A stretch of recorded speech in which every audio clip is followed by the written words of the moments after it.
Good morning, dear students. We are back with one more topic of the oxidation reduction reactions or redox reactions. That's oxidation reduction as electron transfer process, जो कि हम last lecture में आपको electron transfer concept of oxidation reduction बता चुके हैं.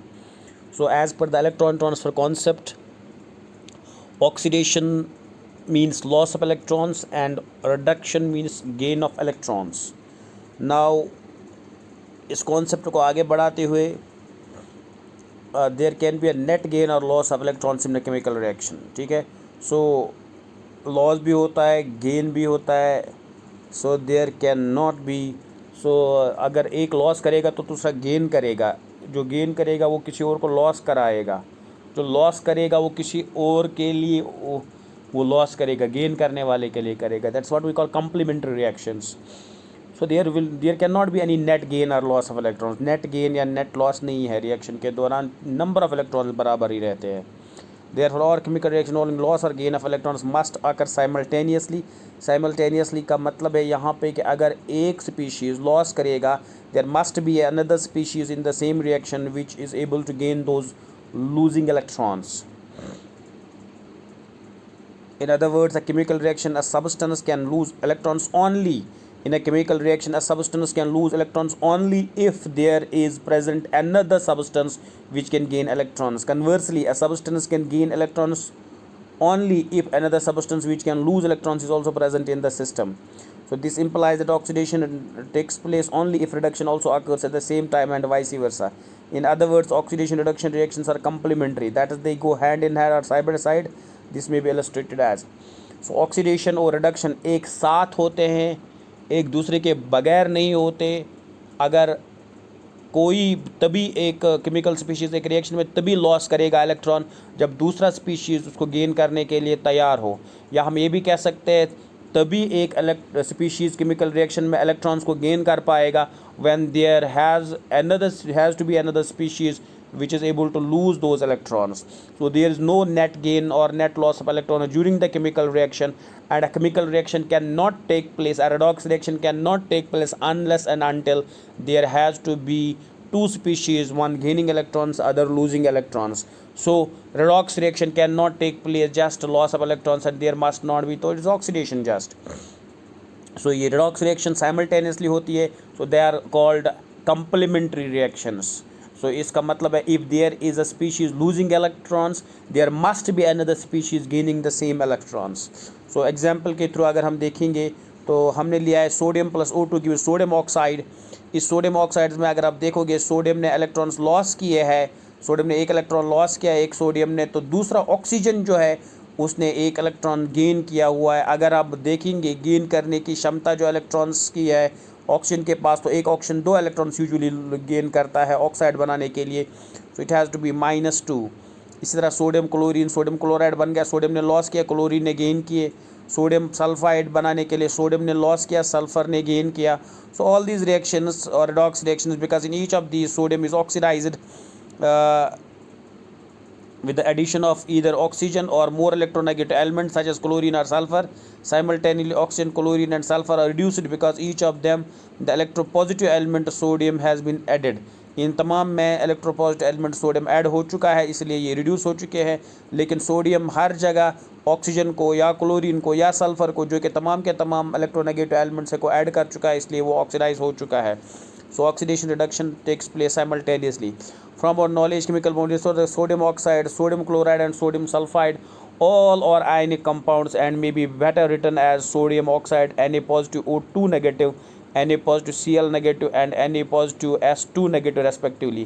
In view of the ionic nature of these compounds, the above redox reaction may be written as sodium loss of 4 electrons कर चुका है, क्योंकि 4 सोडियम हमने लिए हुए हैं, तो लॉस ऑफ 4 इलेक्ट्रॉन्स के ज़रिए हम बना रहे हैं sodium oxide.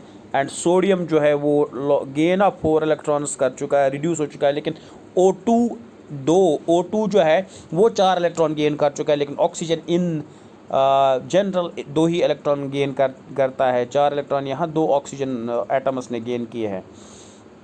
The same way all of these reactions can be represented in terms of loss and gain of electrons as this is over here. Sodium losing 2 electrons, chlorine gaining the 2 electrons. एक loss करेगा दूसरा gain करेगा. That's what we call complementary redox reaction. For sake of convenience, each of the above redox reactions can be considered as sum of two half reactions, one involving oxidation and called oxidation half reaction, and the other involving reduction called a reduction half reaction. To explain these half reactions, let's consider the oxidation of sodium by chlorine to form sodium chloride. ये जो reactions हम दिखा रहे हैं आपको, sodium plus oxygen, sodium plus chlorine, sodium plus sulphur, इन reactions को अलग अलग भी लिखा जा सकता है. दो हाफ रिएक्शंस में रेडॉक्स रिएक्शन को डिवाइड किया जा सकता है. एक है सोडियम सॉलिड फॉर्म में gives you sodium positive plus electron, so it's oxidation because sodium is losing electrons. Loss of electron is what we call oxidation, or increase in the positive charge is also called oxidation. The second reaction में chlorine Cl2 gaining 2 electrons giving twice Cl negative, its reduction. So in order to get the overall equation for the redox reaction, the two half reactions are simply added if the number of the electrons lost during the oxidation of reaction is equal to the number of electrons gained during the reduction of reaction. But if the number of electrons lost during oxidation half reaction are different from the number of electrons gained during the redox reaction, the two half reactions are multiplied by suitable integers so that two half equations are added, the electrons cancel out for the final redox reaction. So जब आप reaction को in terms of oxidation and reduction लिखते हो और फिर आप बनाना चाहते हो in general redox reaction represent करना चाहते हो, तो आपको ऑक्सीडेशन हाफ और रिडक्शन हाफ रिएक्शन उसको ऐड करना पड़ेगा. जब आप oxidation and reduction half reaction उसको ऐड करोगे, उनके इलेक्ट्रॉन जो लॉस हुए हैं, इन इलेक्ट्रॉन जो गेन हुए उनको भी ऐड करोगे, फाइनली आपको रिडॉक्स रिएक्शन मिलेगा. लेकिन अगर लॉस ऑफ इलेक्ट्रॉन जितने हुए हैं और गेन ऑफ इलेक्ट्रॉन जितने हुए वो बराबर है, तो it's very easy. If the number of electrons lost is not equal to the number of electrons gained, तो आपको रिएक्शन को उन इलेक्ट्रॉन्स को किसी सूटेबल इंटीजर से ऐसे मल्टीप्लाई करना है so that the number of electrons lost and gains in the whole reaction be cancelled out. तो उनको आप कैंसिल कर सकते हो, क्योंकि जितने गेन करेंगे उतने ही लॉस हुए होंगे, या जितने लॉस होंगे उतने तमाम रिएक्शन में गेन करने होंगे, क्योंकि देयर इज़ नो नेट और लॉस और gain of electrons in a redox reaction. तो फॉर एग्जांपल यहाँ देखेंगे सोडियम ने एक लॉस किया है, लेकिन क्लोरीन जो है दो क्लोरीन ने यहाँ पे दो गेन किए हुए हैं. So what you have to do, chlorine दो गेन कर रहा है, दो Cl2 दो इलेक्ट्रॉन्स गेन कर रहा है, लेकिन सोडियम एक ही लॉस कर रहा है. So you have to multiply this first reaction sodium gives sodium positive plus electron by 2. सो जब आप मल्टीप्लाई 2 से करोगे तो ये ट्वाइस सोडियम बन जाएगा प्लस Cl2 बन जाएगा, फिर ट्वाइस NaCl प्लस इलेक्ट्रॉन, यहाँ दो वहाँ दो.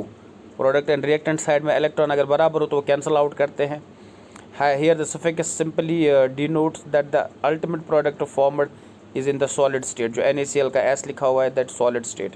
So similarly in the formation of sodium oxide or sulfide, sodium loses one electron and thus gets oxidized to sodium ion, which यहाँ पे भी इन दो एग्जाम्पल्स में आप देखोगे कि हमने in order to balance the reactions cancel out the electrons, हमने suitable integers के साथ इन reactions को multiply करना है.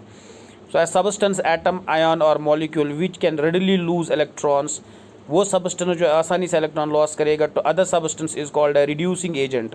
So loss करने वाला substance reducing agent बन जाता है और reductant. While a substance, atom, ion or molecule, जो atom भी हो सकता है, ion भी हो सकता है, molecule भी हो सकता है, which can readily accept electrons from other substance is called an oxidizing agent or oxidant. जो gain करेगा वो oxidizing agent या oxidant, जो loss करेगा चाहे वो एटम हो, आयन हो या मॉलिक्यूल हो, वो रिड्यूसिंग एजेंट और रिडक्टेंट कहलाएगा.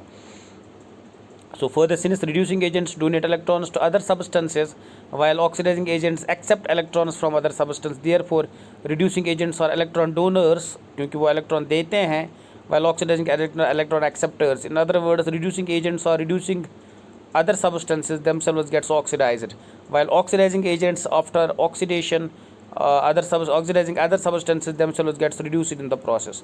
So जो लॉस करते हैं इलेक्ट्रॉन उनकी खुद ऑक्सीडेशन होती है और वो रिड्यूसिंग एजेंट्स कहलाते हैं या इलेक्ट्रॉन डोनर्स कहलाते हैं. लेकिन जो गेन करते हैं इलेक्ट्रॉन्स उनकी रिडक्शन होती है, ऑक्सीडाइजिंग एजेंट्स कहलाते हैं, और इलेक्ट्रॉन एक्सेप्टर्स भी कहलाते हैं। सो यहाँ पे हमने कुछ एग्जांपल्स लिए हुए हैं। H2S plus FeCl3 gives FeCl2 plus twice HCl plus S। सो देखो H2S जो है यहाँ ये ऑक्सीडाइज हुआ है क्योंकि removal of hydrogen sulphur H2S में से सल्फ़र का रिमूवल हुआ है। जब सल्फ़र रिमूव हुआ, H2 रिमूव हुआ, हाइड्रोजन रिमूव हुआ, removal of hydrogen is oxidation, तो H2S is oxidiser.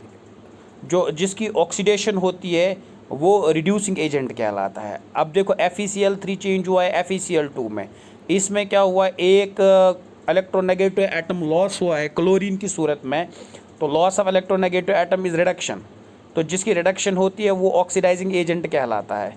So it is oxidising agent, and in examples में आप देख पाओगे oxidising and reducing agents are there. Hope this lecture is clear. Thank you.